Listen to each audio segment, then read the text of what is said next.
Shri Ram physics classes में आपका स्वागत है। आइए एक और न्यूमेरिकल करते हैं that is also based on the vectors and that has been taken from the university physics text book. That is a remote control car is moving in a vacant parking lot. So the velocity of the car as a function of time is given by. So this is the velocity 5.00 meter per second minus 0.0180 meter per second cube t square I ध्यान रखेंगे plus 2.00 metre per second plus 0.550 metre per second square T J. देखिएगा this is the velocity equation and we can compare this equation that is v is equal to vxi plus vyj. So this component is the vx. ये component जो दिखाया गया ये vx है, हम इसको अलग से लिखेंगे. This component is vy. It is a to case of the two dimensional motion. So we have to find number one what are the acceleration along x axis, y axis and their components as a function of time. So first we will differentiate it. This is constant, differentiation is 0. This is minus 2 से multiply करेंगे, t हमारे पास बचेगा. This is ax. Similarly we will differentiate this equation, that is vy is equal to 2.00 plus 0.5502. ये मैंने यहाँ से लिया है, ये y component acceleration का. इसको differentiate करेंगे. This component is 0 and this will remain as it is. So these are the two components.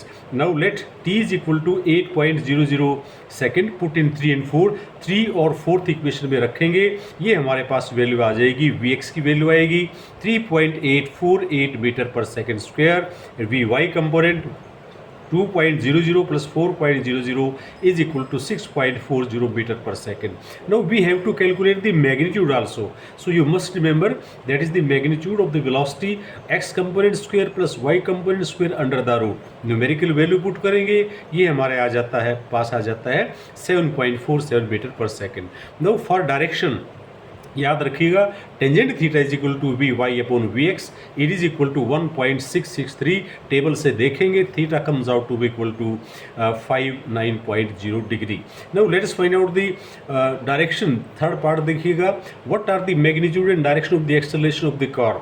ये देखिएगा एक्सेलरेशन जो ए एक्स कंपोनेंट है दैट इज 0.0360 सेकेंड पर आप कैलकुलेट करेंगे, ये आ जाएगा minus 0.288 metre per second square. Y पर आप यहाँ पुट कीजिएगा इसको, ये देखिएगा y कंपोनेंट ये है, तो यहाँ पर हमारे पास t नहीं है तो we will write as it is. अब देखिएगा ये रिजल्टेंट जो मैग्नीट्यूड है एक्सेलरेशन का a x square plus a y square, ये आ जाएगा हमारे पास इसको 0.621 मीटर पर सेकेंड स्क्वायर, ये वैल्यू सॉल्व करने के बाद. Now the direction of the acceleration is equal to tangent theta a y upon minus a x. So this is in the second quadrant, that is x component is negative and y component is positive. So the value of the tangent theta is equal to minus 1.91. अब क्योंकि ये second quadrant में है, so theta will be 180 degree minus 62.4 degree. That is the 117 plus 60 degree. This is the answer of this question. Kindly continue to go through the YouTube channel. We will be continuing to provide such types of numericals based on the competitive examination as well as in NCERT. Thank you very much for watching the video.